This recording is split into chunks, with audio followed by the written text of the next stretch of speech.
ఊరి కథ ఒకటింటారా, అచ్చమైన పచ్చ పల్లె తీరునే కంటారా, ముచ్చటైన మన ఊరి కథ ఒక మనిషి మారితే ఒక ఇల్లు మారుతుంది, ఇల్లు మారితే ఊరంతా మారుతుంది, ఒక ఊరు మారితే దేశమే మారుతుంది కదా.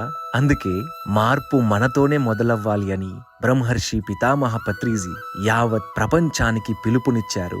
ఆ దిశగా శక్తి వంచన లేకుండా శ్రమించారు.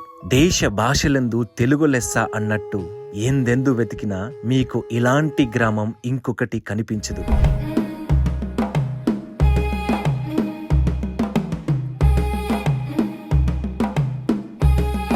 45 గడపలు కలిగిన ఈ గూడెంలో కేవలం 170 మంది మాత్రమే నివసిస్తుంటారు.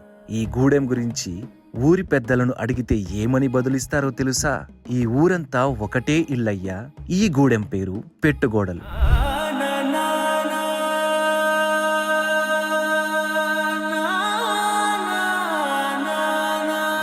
ఒకప్పుడు జీరిగ కళ్ళు, నాటుసారా తప్పతాగి జంతువులను వేటాడి కోయదొరలు నివసిస్తున్న గూడెం ఈనాడు మీకు ఒక ఆశ్రమ వాతావరణాన్ని తలపిస్తుందంటే దానికి కారణం ఏమిటి? ఇదంతా ఎప్పుడు మొదలయ్యింది? ఎవరి ద్వారా మొదలయ్యింది? బ్రహ్మర్షి పత్రిజీ మార్గదర్శకత్వంలో పిరమిడ్ మాస్టర్స్ నిరంతర కృషితో రవాణా సౌకర్యాలు లేని మారుమూల అటవీ ప్రాంతాలకు ధ్యానం విస్తరిస్తున్న క్రమంలో అరకు ఏజెన్సీ ప్రాంతాల్లోని గూడెంలకు ధ్యానం పరిచయం అవ్వడం మొదలుపెట్టింది. అలా 2007లో కర్నూలు నుండి వచ్చిన సీనియర్ పిరమిడ్ మాస్టర్స్ రజిత మరి దేవి మేడం గార్ల ద్వారా ఈ పెట్టుగోడల గూడెంకి ధ్యానం పరిచయం అయింది.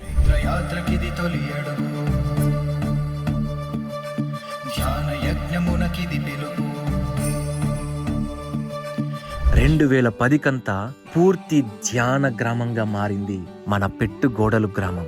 వీరి చొరవతో గూడెం అంతా ఒక్క మాట మీద నిలిచి ధ్యాన ప్రచారానికి కంకణం కట్టుకొని రజిత దేవి గార్ల ఆధ్వర్యంలో ముందుకు నడిచి కాలినడకనే కొండలు గుట్టలు దాటుకుంటూ ఏజెన్సీ ప్రాంతమంతా ధ్యాన ప్రచారం చేశారు పెట్టుగోడలు మాస్టర్స్. అంతేకాదు ఈ గూడెం వాసులు తమ గూడెంలో నిత్యం ధ్యానం జరగాలంటే తమకు ఒక పిరమిడ్ కావాలని సంకల్పించి వారం అంతా శ్రమించగా వచ్చిన కూలీ డబ్బులను సగం డబ్బును పిరమిడ్ నిర్మాణం కోసం కేటాయించి 27 అడుగుల విస్తీర్ణంలో పాకలపాటి గురుదేవుల పిరమిడ్ ధ్యాన కేంద్రం ఏర్పాటు చేసుకున్నారు.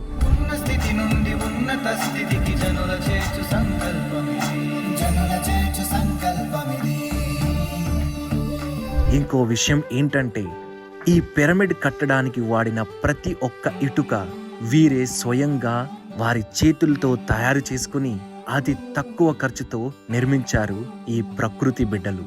పెట్టుగోడలు వాసులు తమ జీవితాన్ని ఎంత అద్భుతంగా మార్చుకున్నారంటే కోడి కూతతోనే బ్రహ్మముహూర్త ధ్యానంతో మొదలవుతుంది వీరి దినచర్య. ఏ పని మొదలు పెట్టినా ధ్యానంతోనే మొదలు పెడతారు. ఈ గ్రామంలో 3 ఏళ్ల పసిబిడ్డలు మొదలు వయసు మళ్లిన వృద్ధుల వరకు ప్రతి ఒక్కరూ ధ్యానం చేస్తారు. అంతలాగా వీరి నరాల్లో ప్రవహిస్తుంది ధ్యాన శక్తి. మౌనం వీరి చిరునవ్వుల్లో మెదులుతుంటుంది. ధ్యానంతో వీరు పండించే రసాయన కలుషిత రహిత ప్రకృతి వ్యవసాయం ఈనాటి ఆధునిక ప్రపంచానికి ఒక దిక్సూచిగా నిలుస్తుంది.